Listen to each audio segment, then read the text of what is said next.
Hi, folks. This is Tony with the latest episode, and we're going to talk about one of my favorite sets of all time with one of my favorite people in the hobby. We have Brian Kappel, who folks may know from the Relief book. Talked about this numerous times in the past.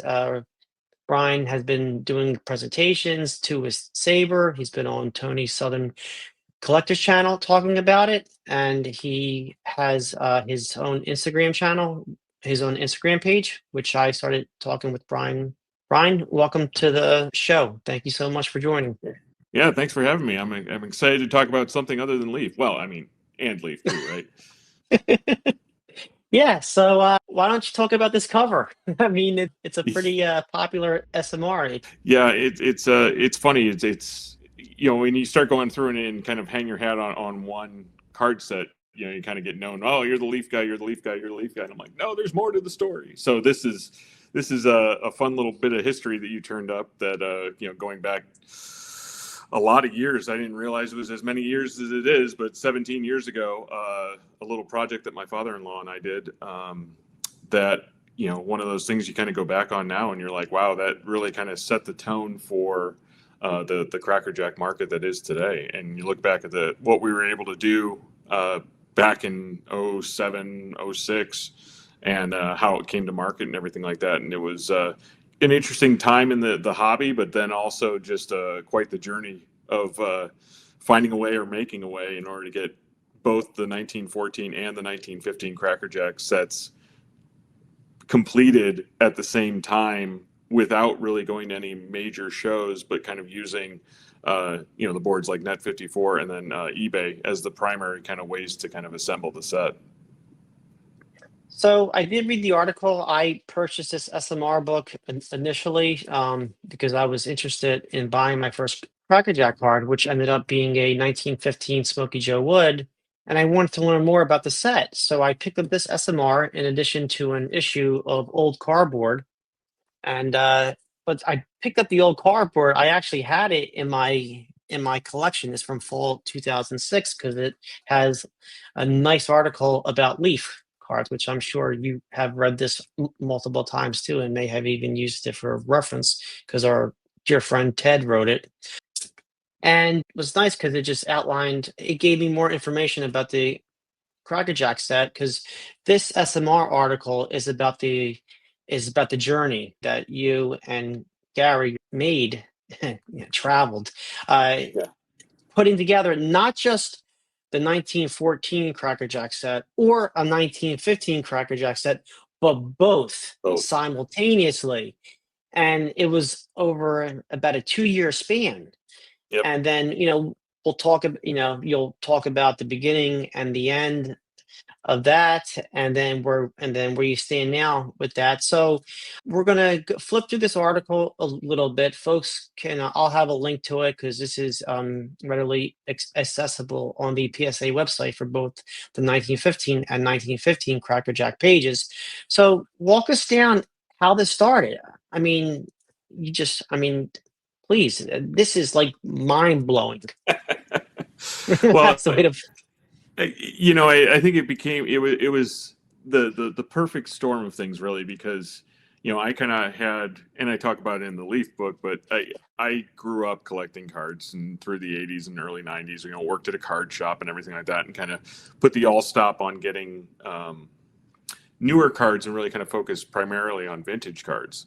And that started with going to auctions and stumbling into tobacco cards. And so I had a general knowledge of pre-war cards, but it was really more either what walked into the shop or what we kind of stumbled across or what we saw in price guides or on the cover of price guides and things like that. So that was the kind of baseline. And when I moved to Oregon after graduating from college, Gary, my father-in-law, he's a self-made man and a businessman, but always was interested in investing and kind of diversifying and everything like that. So I think it was a dinner at I think Applebee's or something like that we started talking about it randomly, where I was like, oh, there's actually and I referenced what you and I were just talking about before we started was that collection that was found, I think, in the Northeast and New England type thing, that a set of 14 Cracker Jack cards that had been left in a room essentially for 70 years or whatever, plus, came out and they were all graded high and sold for several $100,000. That was all 14s, and I think they were all graded by SGC. And so we, I told him about that, and he's like, "Well, what do you think? Is there money to be made? Kind of investing and then putting it to auction, and seeing what we can put together." And I said, "Oh, well, yeah, absolutely." Again, growing up as a very, what change you have in your pocket, go buy a pack of cards type thing, or pick it up at a garage sale, or lawn mowing money and stuff like that, not thinking the grand scope of things. And so we kind of started kicking around the idea of, okay, well, let's see what kind of set we can put together, and let's see if we can make some money on it. And so we started with him kind of throwing it at me, saying, "Okay, well, you're the baseball card guy. You figure out what set's the one that makes the most sense." And I vividly remember sitting there after the kids had gone to sleep one night with my Beckett Bible, and going set by set, and looking at him and going, "Well, yeah, you could do T206, but there's the Wagner issue, and it's a 500 card set. It's just that's a lot. And again, we're talking the infancy days of eBay, and it was attainable, but then still not. Because again, being in the Pacific Northwest, especially early 2000s, there was really not many good card shows. Like, you could get one in Seattle every now and then, but there was really nothing in the Portland area where we lived. And so, I started looking at, all right, so if we're not going to go big numbers, it's like you're crossing out a lot of the 50s sets. You're really looking more pre-war, and started digging and digging and digging, and kind of remembered that during my days, again, in the 90s, 2 Cracker Jack cards had walked into the shop, and I bought them for $10 a piece and just kept them in my collection. And I'm like, well, let's look at Cracker Jack. And so I started looking at it, and I was kind of reminded, as you kind of go through that, just how many Hall of Famers are in the set. And it's just like this litany of all the names from that, pre-war era. And so I said, okay, I said, let's do this. Let's try and chase down Cracker Jack. And so we started the conversation around that. How are we going to put it together? Where are we going to get it from? How are the cards going to come in? Everything like that. And it was around that time that I started looking at, because this was, PSA had been grading cards, but there was an interesting thing that was happening on eBay, which was the fact that you would look at the high dollars that were, well, high dollars for the time, right? That were being brought in for 6s, 7s, 8s, but the relative cheap nature of 1s and 2s. And so I said to him, like, if we can get in on these 1s and 2s, we can build a set and then upgrade as we go. And so that became almost like the charge was, okay, we put together the spreadsheet. Here's the 144 for 14. Here's the 176 for 15. Let's focus on 14 first and see what happens. And I want to say probably 6-8 months into it, we came across an opportunity to buy a master set, which was essentially 176 cards, but it spanned both 14 and 15. Someone had put together, and I think the master set is 188. Maybe it's not even that much. Maybe it's 184, I think, is a master set. But regardless, because there were cards like the Del Pratt change pose, the Frank Chance and Hal Chase changed, and then Matheson's pose changed and stuff like that, as well as like the Bresnahan error and a couple other pieces, a couple other parts, plus the additional 33 cards or 32 cards that were added to the 15 set. So, we went through and we were able to buy that at a fairly reasonable cost, especially by today's numbers. But in there, the key card was the number 93. We got the 1914 Del Pratt. And so, again, it's like the early days of kind of processing the information that were out there, that it was the oh crap moment of going on to the population report and realizing that there was only 3 Del Pratts. So immediately that became the marketing push that Gary and I kind of grabbed onto, was there can only be 3 completed sets because there's only 3 Del Pratts, and we've got one of them. And I think the one that we had was ungraded. So the master set that we got was kind of this jumble of PSA, old slab SGC, and then raw cards.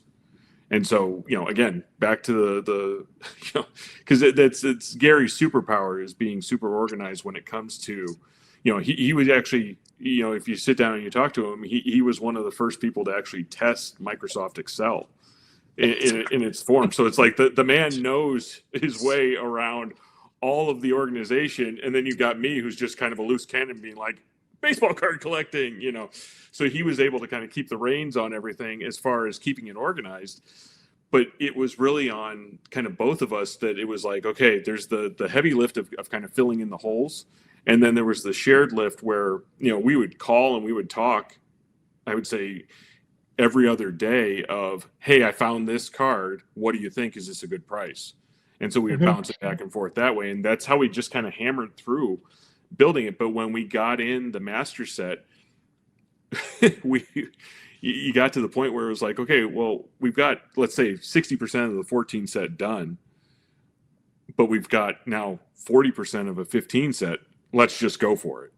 So, and again, this is Gary's superpowers. He kind of sees the big picture of everything, where it was like, okay, well, yeah, let's go for it. And so we started kind of filling out the strategy, and then we ended up building them both at the exact same time. So it was a crazy journey.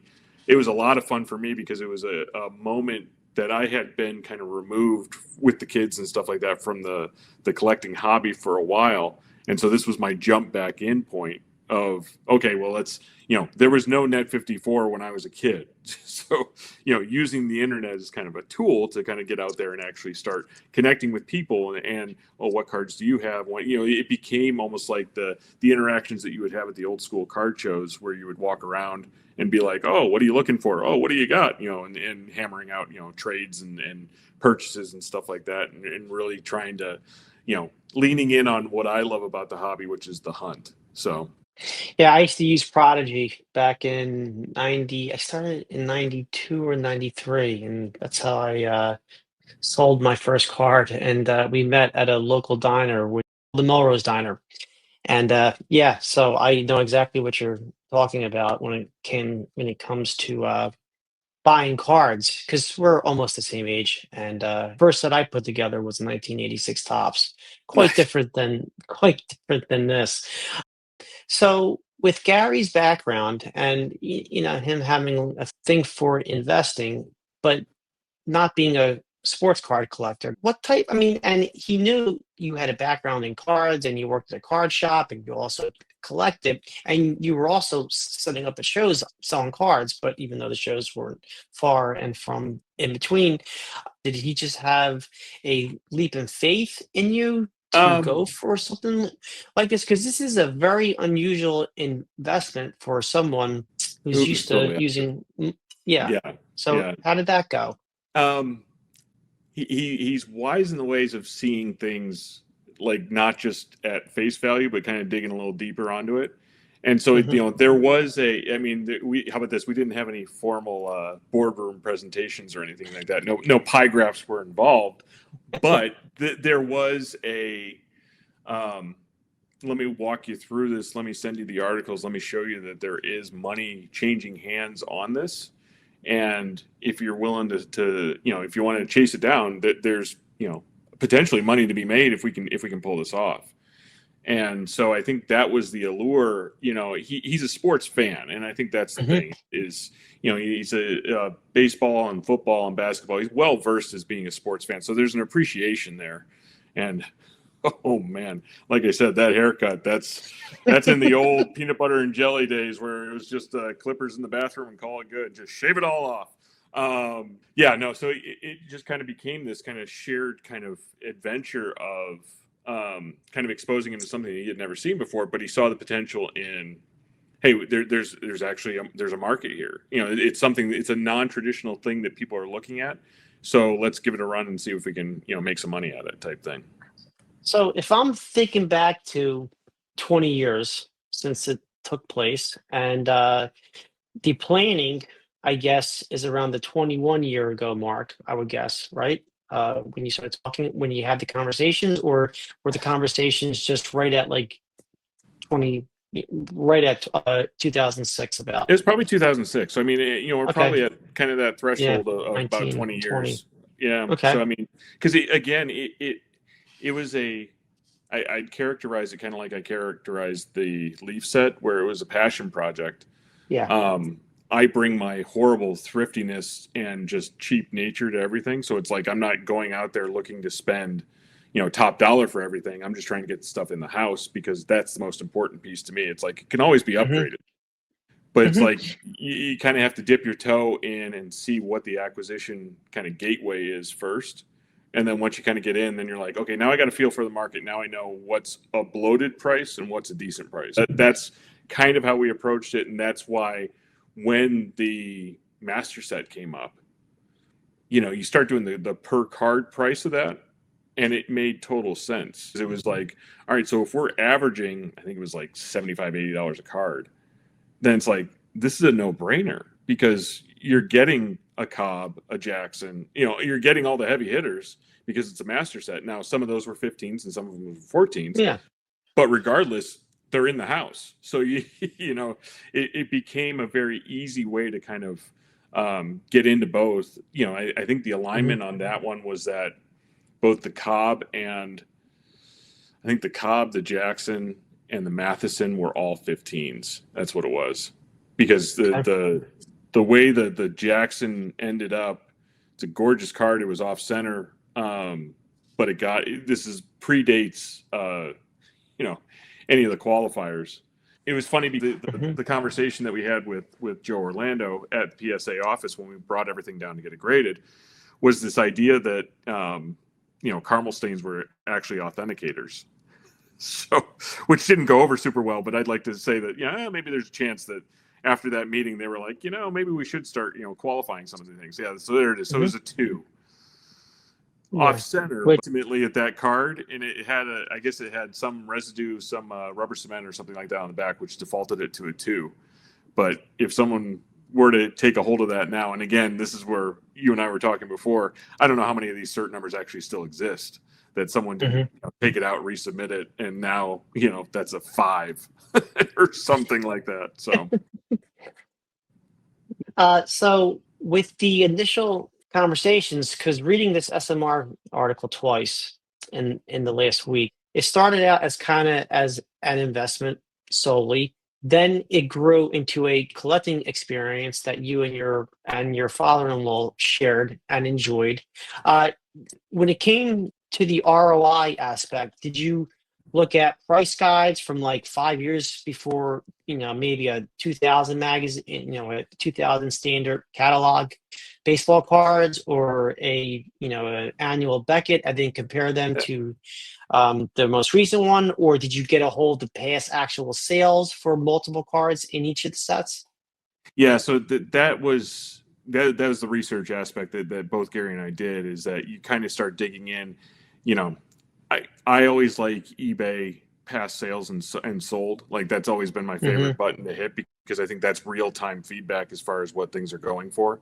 Hmm. Having gone to auctions with my folks when I was a kid, antique auctions, you always know that the first one that comes up, if there's multiples of anything, is going to sell for less than the next because Hmm. everyone's like, oh, well, that's a great price for that. Now I'm going to go after that one. So, so there's a certain degree of that as well. But yeah, I think that was kind of the inception of going through and looking at past sales prices, as well as, like I said, still having the Beckett Bible, where it was just that thick phone book that you'd go through and be like, okay, this is what they have it listed as. This is what the last one sold for. So let's kind of average the Hmm. two and kind of see if that's a legitimate number that kind of sits in between the two. Yeah, that totally makes sense. Especially me thinking how things were back then. So you had the master set. How did you two go about finding this master set of 14 and 15 cards? So it was in I'm trying to remember what it was. I think it may have been a hunt auction around the All-Star game. I could be totally wrong on that, but I think that's what it was. It was offered as one lot.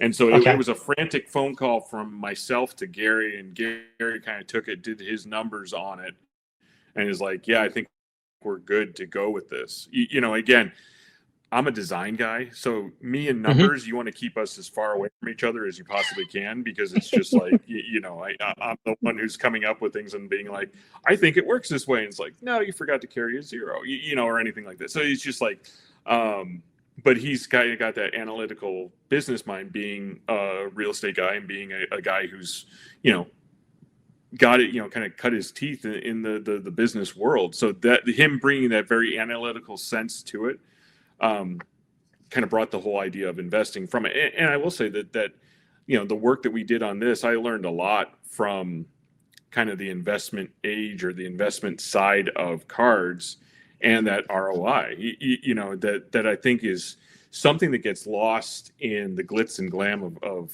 contemporary cards right now, is that people get so caught up in, oh, well, it could go for this, you know, and I'm going to get it graded for that, and all this kind of stuff. And it's like, well, are you really looking at that? Because I mean, you know, some of the cards that even I've pushed through to get graded, as the grading prices have gone up, you know, you're kind of overkicking the coverage when it comes to the value of the card and what you could potentially get out of it when you throw a $20 grading fee into it. That's like, okay, so now I've got a card that's worth $50, but there's no way I'm going to sell it for $50. So, you know, it's like, I think a lot of the lessons that I learned from Gary, just as far as on the analytical side of the business, I still use today, you know, in putting sets together and doing the cards that I do now. Looking at some of these pictures, and I know that you and Gary had these pictures taken, and then you supplied them to SMR. You're having a lot of fun. I mean, Oh yeah, you're both smiling. Same, you know, you're looking, Gary's look at that smiling sizzle. Look at the here. sizzle there. I'm gonna try and strike that Yeah, same pose. That's the sizzle right there. That's the look at me. I've got cards. Yeah, no, it was. exactly. No, that's what it is. I mean, you're deep.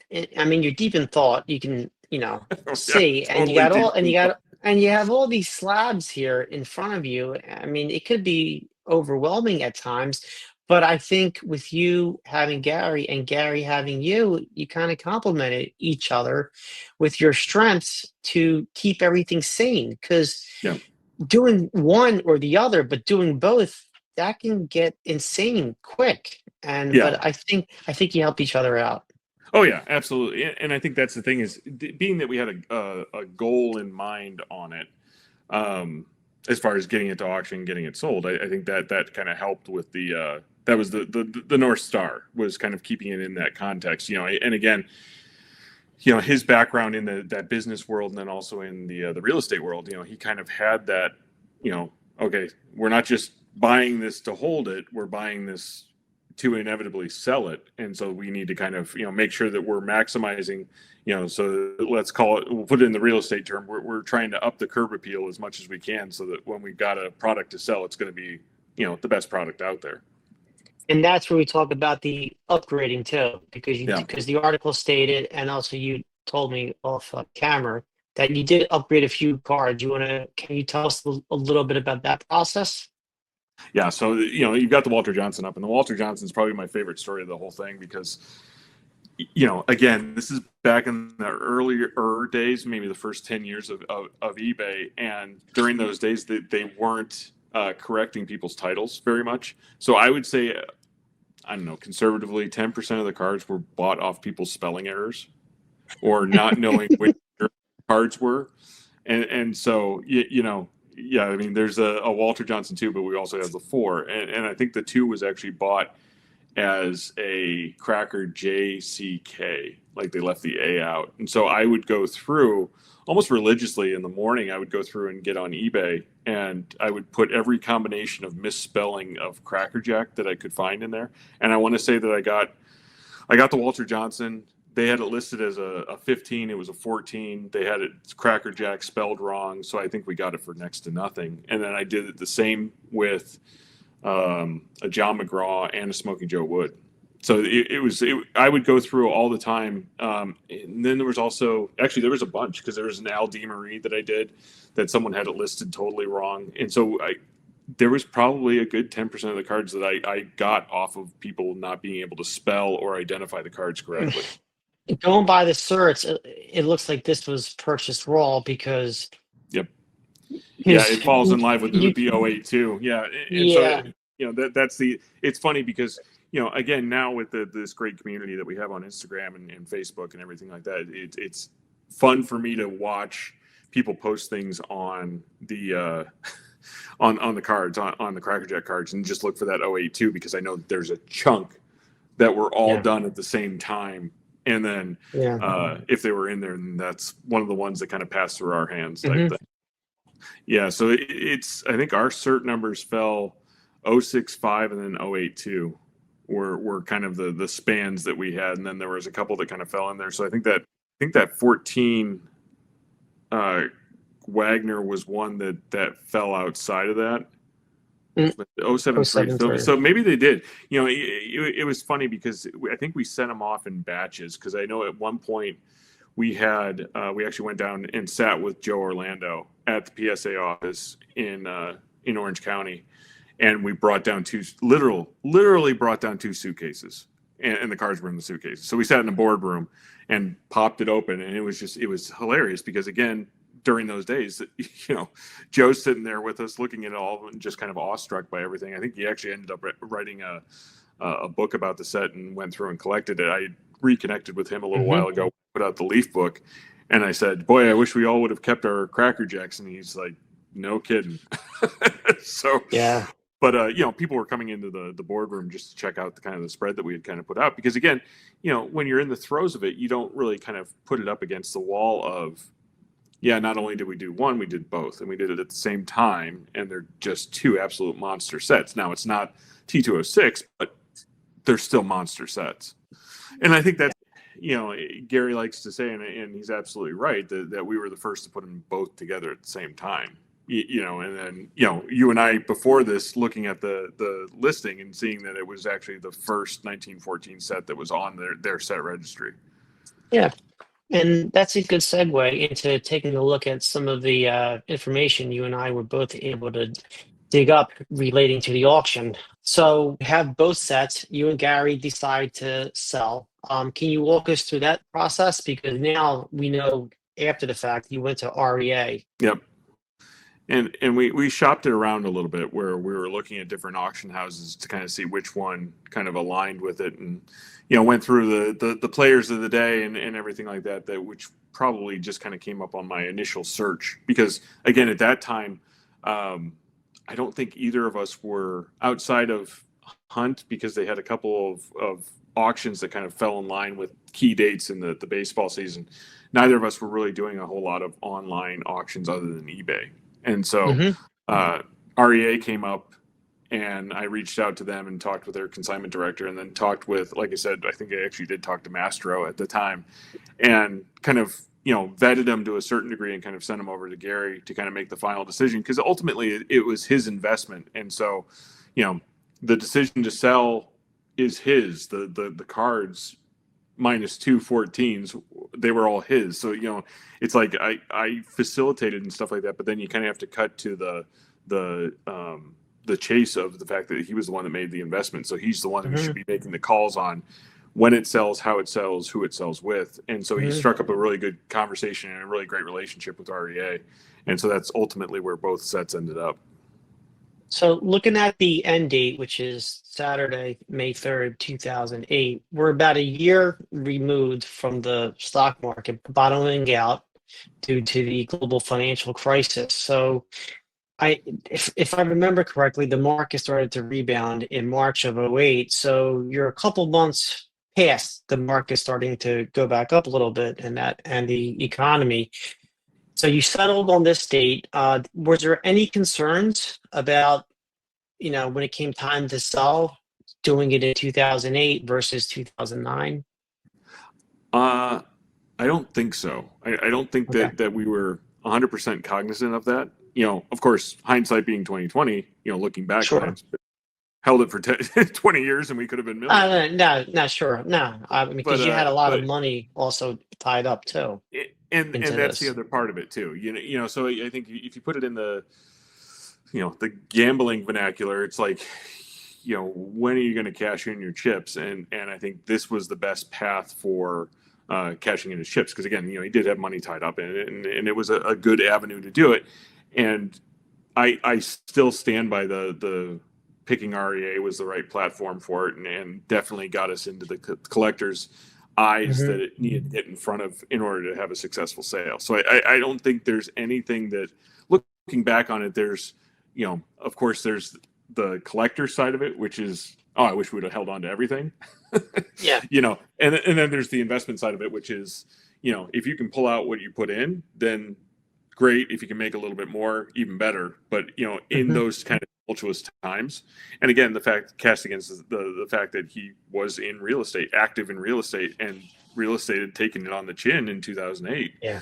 Um, Cashing in chips sounded like a really good proposition. So Putting the investment aspect aside, and the opportunity cost of having that much money used for these cards, I think of it as the money spent, and now you have the cards. It's like putting it into a bank and just leaving it there. Ultimately, you're going to want to withdraw the funds to yep, put towards something else. And yet, while the money and the cards, where the money was used for the cards and the cards are sitting aside, you and your father-in-law had a great experience. You bonded more. Yeah, I mean, just collecting both these sets, I can't imagine the stories and the conversations and the amount of times that you have both talked and face to face on the telephone. Just, hey, where we're at on this set, or this just popped up on eBay. Should we go after it? We have a chance to upgrade a card. Should we go for it? How about the family? Were they supportive of the entire process? I know that article speaks to it. yeah, I think. Well, the kids were all too young, so they didn't really get a full Hmm. enjoyment of that. I think that they enjoyed it at the onset of, oh, hey, look, these two yahoos are kind of finding something to talk about and having a great time doing it and everything like that.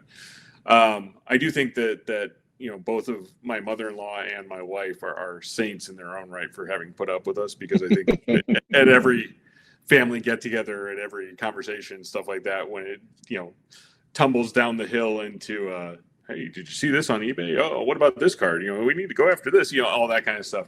I think that they've got the patience of saints for dealing with us during that time where it was just like, yeah, it was in the background, but it was also at the forefront too. So it was one of those things that we definitely talked about, and we still talk about it today, because Gary and I's collecting habits are different now than they were.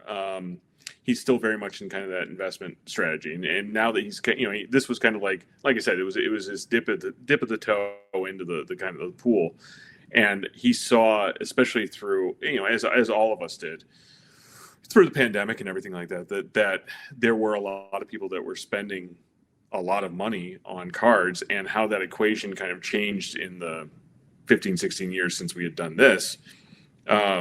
But still kind of playing by those same kind of rules, so he saw an opportunity in getting into newer cards and grading them, trying to get the best grade, and then flipping it right away. And so he's been very successful doing that. And a little bit of I guess a little bit of mining for prospects, and Hmm. prospecting on just who's going to be good and who's going to be bad. And to his credit, he's good at it. He called Judge, he called Alonso, and went heavy into those. There's a couple misses that come in there. There's always the Miguel Andújars out there that you're like, well, he's second to Otani, but he didn't do much since. So, but you're always going to have those, and that's kind of the whenever I talk to people about baseball cards who don't fully understand it, but they see the numbers and everything like that, that it's like, vintage is blue chips, and Yes. contemporary new cards are that's highly volatile. That's the gamble, and I think that there's an allure to that as well, is the gambling side of it, that for a very low upside you can blow through the ceiling really quick and make a lot of money. And I think that again, current state of the industry, which is fantastic. That's great for some. I am an old codger, and dig my heels in on the old stuff. So we got the catalog. So we got the front page of the catalog, which is really great. I'm looking at this auction, and if a 1915 Cracker Jack set came up at auction today, forget 1914, just a 1915 one, it may or may not be broken up. There's many different avenues to sell a Cracker Jack set. Now, if a 1914 Cracker Jack set came up, it would probably be lot number one. Right. You can make the same argument for 1915. It would definitely be top five. And depending on the auction house and when at the time of the year, it could be a lot one or two also. But I'm looking at this spring 2008 REA, and I first looked this up last month when we talked about doing a show, and I'm looking at what the heck is in this auction. I so and these are not in order by lot. These are just in order by highest price sold. So we had a 1914 Baltimore News Babe Ruth rookie card. And this has been in the news in the last couple of years. Then we have one of the few Beckett Holness Wagners. And this was a BBG one, but it's still a Wagner. So your 1915 Cracker Jack set was in its own lot. The 14 was in another lot, but yet you're competing and alongside with a Ruth rookie, and then you got a Wagner. And then I'm still scrolling down. You got a near complete set of the T206, and that's because probably, we don't know if this Cobb was part of this set, but it could have been. Right. We're going down more, and we see a John Ward, a nicely graded 33 RO R306 buttercream confectionery Babe Ruth card. Then we have a Babe Ruth side model written Probat. Then we get to the first Cracker Jack set, which is yours, obviously, and the In only the 8 14 hole. in this set. Yeah, in the 8 hole. So this was lot number 16 Yeah. of all things. And then we have a Jim Brown game used jersey, a Babe Ruth when he was with the Brooklyn Dodgers. He was a coach. Game used cap. I would like to say game worn cap, but it's the same thing. Then we have a Frank Nagy example, which I'm going to talk to you about the significance of hobby historians Yeah. with your Cracker Jack cards that we haven't touched upon yet. So we got a Ty Cobb and a lot of other like great stuff here, like an MJ game used shorts and jersey from his rookie year, and it just goes on and on and on. And we don't even have to talk about the 1915 Sporting News Babe Ruth card, and then we get to the end of page one, and then we see the 1915 Cracker Jack set here. And if we dig into both of your sets, we see some other Cracker Jacks too, which was also in this auction. So here we have the 1914 Cracker Jack set. Anything you'd like to add? No, Existing? you're gonna just see me with the Cheshire Cat grin on my face because again, it was such a hoot to put it all together, and like you alluded to earlier, it was the experience of putting it together that was really kind of special. So it's like number be damned, because like you said before, those prices have definitely changed, but it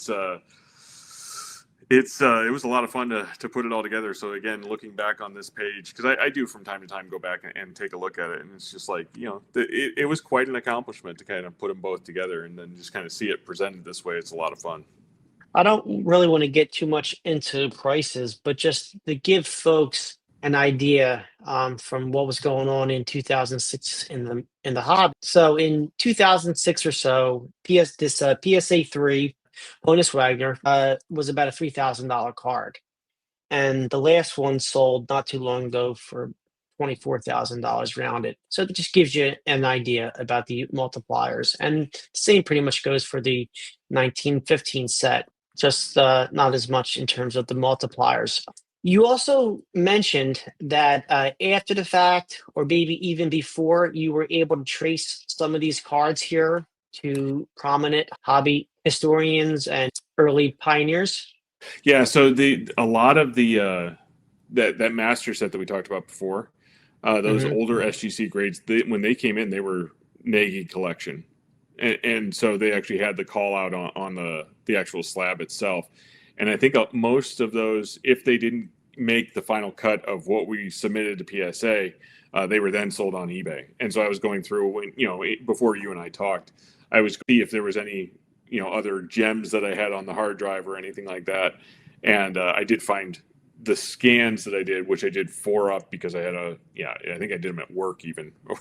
So I had them all, but there's probably a good 5-6 cards from the Nagy collection that made it into as we were kind of putting things together that then got upgraded as we were trying to kind of put a better product out there. Were there any conversations with PSA collectors about trying to keep the pedigree I don't from think those at that SGC time. slabs? Yeah, I think pedigree at that time was more of a vanity plate than it was anything Okay. else. It wasn't like as you have now, where these collections that are fines, or was the Blackwater fine or whatever it is. I don't think that pedigree carried as much weight as it does now. And the Nagy collection is a perfect example of it. That it's like knowing where a lot of those cards came from. I think in that day, the higher grade ones, it meant more than on the bottom feeders, which candidly we had a lot of, especially from that master set.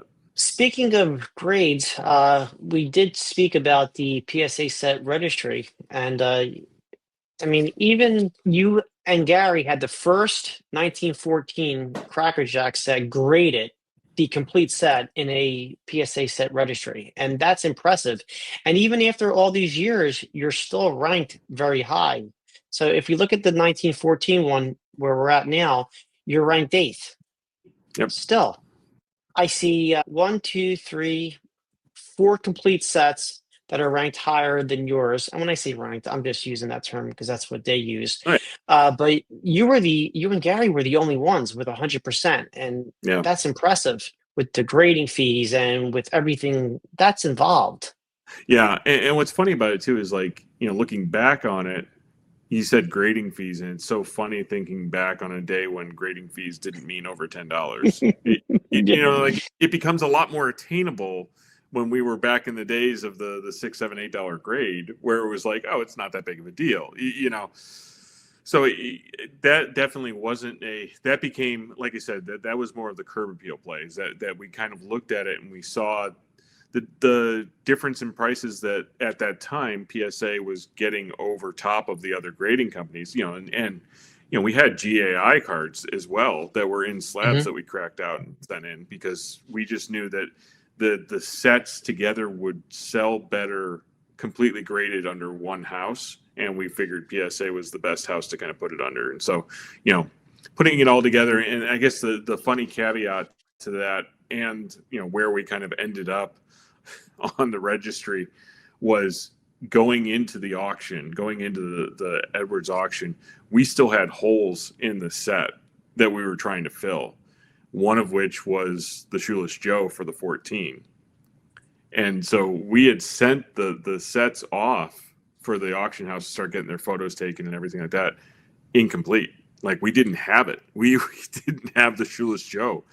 And it was one of those things that, like I said, almost like, I guess, the gray line between obsessive and psychotic.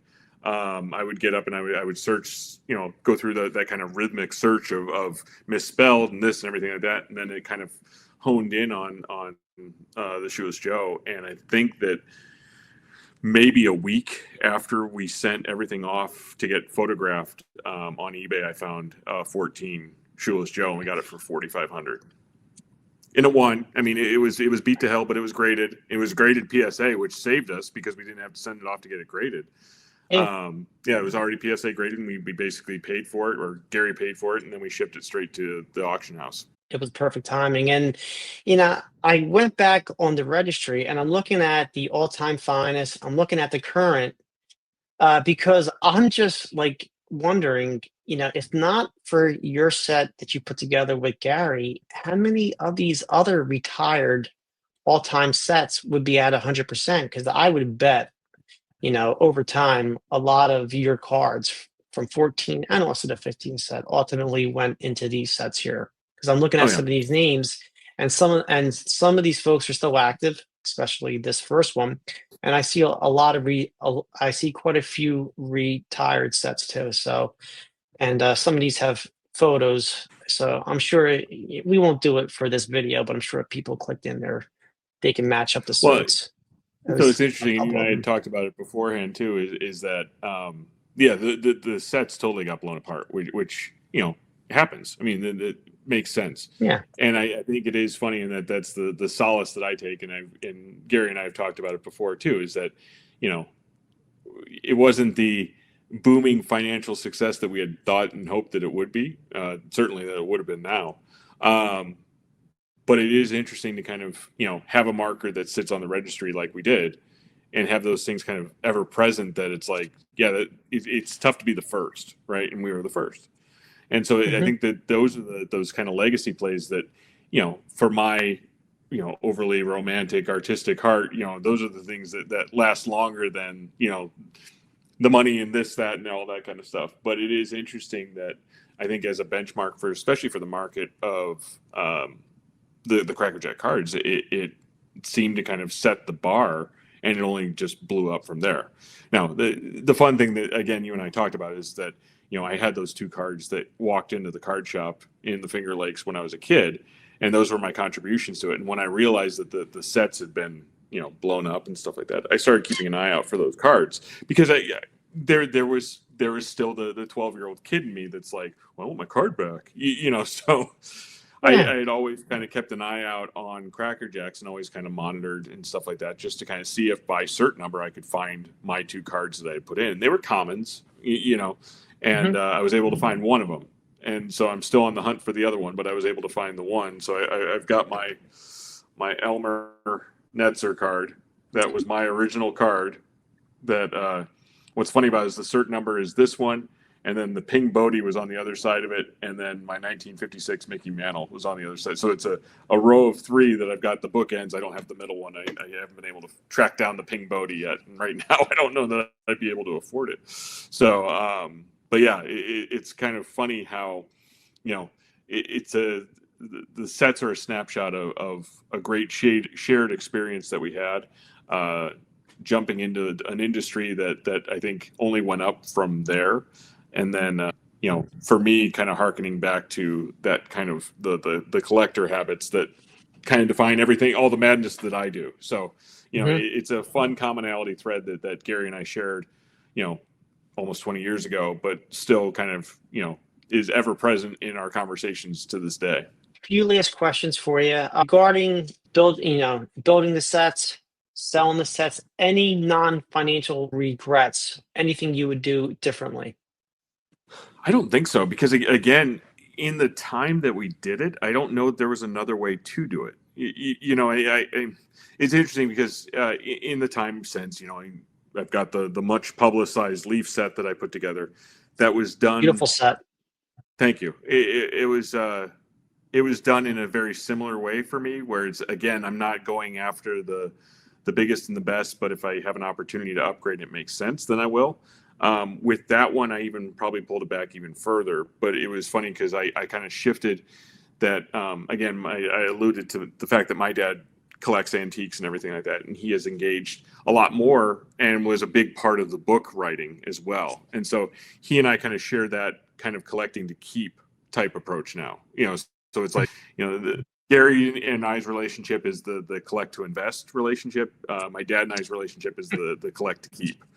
And so he and I have gone through in the last couple of years, and we've assembled a bunch of sets, and just kind of random fun ones. You know, like we put together the 1940 Superman set because we found three of them in an antique store in central New York. And it just so happened to be the number 72 card, which was the last card in the set, which prompted this whole thing of, okay, well, let's start doing Superman cards. So I think that there really aren't any regrets other than uh, Gary oftentimes says, you know, he's a greedy capitalist at heart. Outside of the fact of keeping, or I think he said, "filthy greedy capitalist" is his favorite moniker. But I think outside of keeping those cards that, like you said, have gone up 10x since then, Yeah. you know, those regrets aside, I really don't have any regrets about it, because it was such a fun re-engaging with the hobby,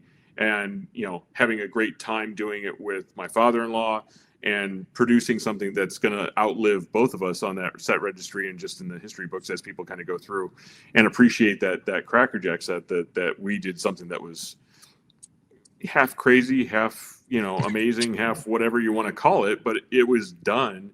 and it was done in a time that I still will stand by it that from that point on that those cards just took off in value. Can it be done again, in your opinion? Yeah, if someone's got a bankroll 10x, I mean, it's funny because it's like there are still ways to do it, and I want to say, oh, let's call it 3 years ago, maybe three, maybe even four. It was coming out of the pandemic, so 2020, 2021. There was a sale on Auction Zip, and it was an auction house, and I don't remember where it was from. I went back on it and looked, and I'm kicking myself for doing it. They had a sale, and it was a Saturday sale. It was an auction house sale, but they had the online component where they were selling 5 to 6 card lots of Cracker Jack cards, all mislisted as 15s, and there was 14s in every single one of them.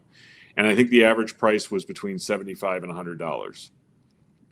I didn't financially have the means to kind of go after it then, but you would need something like that to kickstart. Like if you were going to try and do it again, you would need something like that where you're buying in bulk to start and then going from there. I mean, that's how I did it with the Leaf set. Is that I was lucky enough to stumble on a heritage auction when I first started collecting the Leaf cards that it was a majority of the lot was short prints, because short prints now damn near impossible to find at a decent price individually. Yeah. But if you get it in a bulk lot, okay, then you're able to do it where it's not as much of a financial hit, because that's the way I collect. I collect, yes, there's cards that we need. Yes, there's holes in the set and everything like that. But I'm also not one who's going to go out and try and overpay for a single card. I would rather pay up on an average card distributed across a larger lot than not. And so, that's my approach.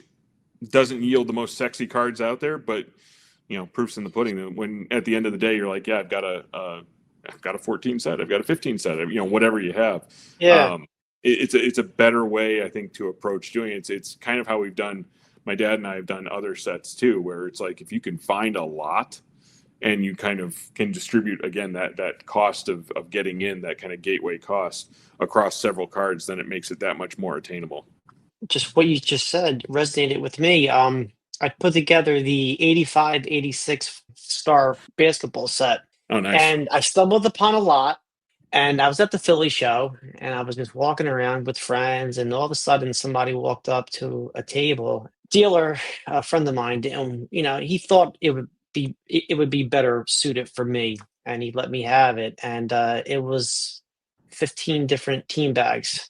But I was able to, but that's exactly what you said. And then, so that's a bulk lot purchase, which only cost me about $225 for all those bags. But hey, you got me 70% there.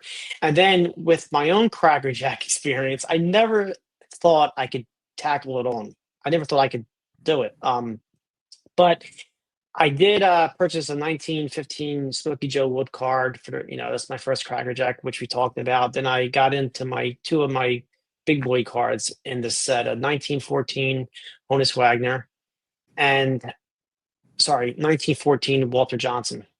And with is a PSA 3. And with that, I had to unload 17 Mickey Mantles that I always wanted as a kid, and as an adult in my 40s, at the time I started buying these, I accumulated them, and great, I had my mantle. Then I had to cash out of all those just for the Walter Johnson. Right. Then the 1915 Honus Wagner came, and that's a PSA 2.5. And for that, I had to sell two Michael Jordans, 86 Flair PSA 6, which looked more like an 8, and a 96 MJ Topps Finest Gold Refractor, Atomic Refractor or something, PSA 9, and it's his first gold refractor card. And that's the type of sacrifices that we have to make in terms of consolidation to get to these cards. And that's just one, not the biggest card in each set, but one of the bigger cards from each set. And I'm just thinking, wow, putting together two sets, or even putting together one set, just it's a with no monumental assets to challenge. pull from. I mean that's the thing. Yeah, It's like, we all have our personal war chests that that we're like, well, I could get rid of that in order to get this. It's like, but we didn't have that. We started from scratch, from zero. So it was a straight just kind of capital investment into it in order to kind of get all the cards in the house. But now, once we did that, I will say that once we got cards coming in, there was a lot of bartering that went on, and that's kind of where I Hmm. kind of came with a lot of the community members on Net 54 and kind of connecting with people and stuff like that, where it was like, hey, I've got this, and this, would you be willing to get to unload this for that type thing? And Hmm.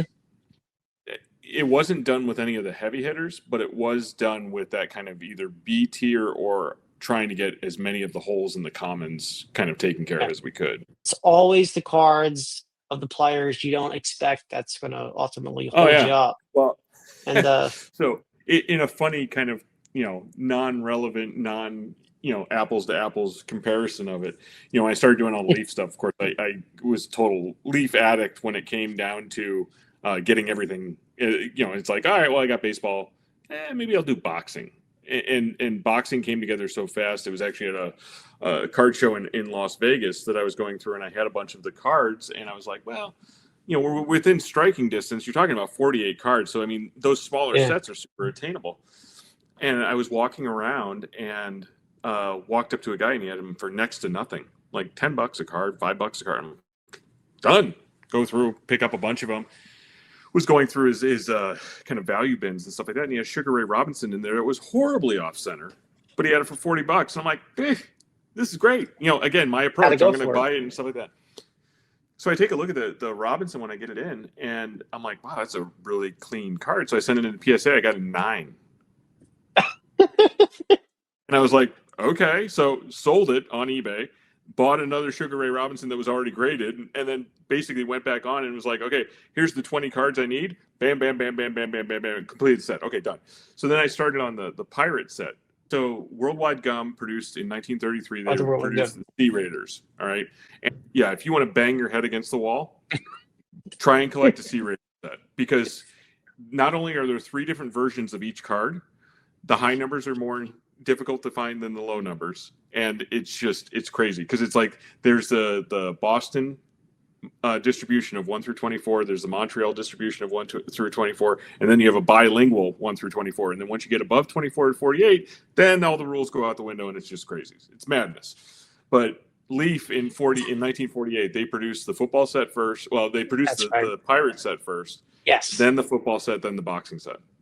Yeah, it's a funny little Wow. kitschy set, but I was like, you know what, I just have to go for it. I had bought, when I was buying the baseball cards, I bought a Captain Crackers card because I just thought the name was hilarious. But then you start digging into the backs of the cards, some of the stories on there, and the fact that they actually push those out to kids, amazing, like terrifying. Like now we know why a generation is just messed up in the head, because they were just like, yeah, hey, let's talk about hanging and wives committing suicides and all this stuff. And it's on the back of your bubblegum card. But I started going through and putting that set together. And that's, I talk about in the book that I found that there's an Yeah. unnumbered version of it, and then there's a numbered version of the cards. And so I've been trying to put together both of them, the numbered and unnumbered, which has just been a quest all its own. But then the on the numbered side of things, I've just been trying to put together just the set of 48, just the set. And I have not been able to do it because of Redbeard. One random card, just haven't been able to find it anywhere. And so it's just, it's hilarious that, when you're going through and you're putting together sets, it's usually not the big names that are the ones that trip you up. It's the little ones that you're like, oh, this won't be no problem to find. As you're going through, you're like, oh boy, the Teach is going to be a tough one to find. And the last couple that have come up on eBay, because I keep all of my searches on there. There was one that came up not too long ago, and I think it was a 1.5, and they were buy it now is like $500, and it sold within minutes of going up. There was a 9 that came up that sold for $3,000. I mean, it's just insanity. So it's like, I look at my dog chewed PSA 1, and I'm like, we're good. So Yeah. Well, Brian, I really appreciate you coming on the channel. It's been, I think, 14 months in the making. But well, originally we no, were going to I'm talk glad to. about Leaf and other items. But Yeah, I no, wanted the book to come out it's first. been a fun ongoing conversation with you, and I'm stoked that we could get the time to kind of sit down and talk shop, especially around Yeah. the lesser known part of the kind of collecting that I do. So other than finding you on Amazon, meaning via the book, and I'll, have a scan and a link to the Amazon page for it, how else can people find you? You know what? I keep a fairly small profile, but on Instagram, I also am on the professional side, Space Monkey Designs, and so that's Okay. where I, Yeah. put a lot of the more professional design work that I do and stuff like that. But other than that, it's through Relief, and then it's on Amazon. Okay. And I'll have all those links here. Perfect. Yeah, that's great. Brian, thank you so much for coming on the channel. Absolutely. Thanks, Tony.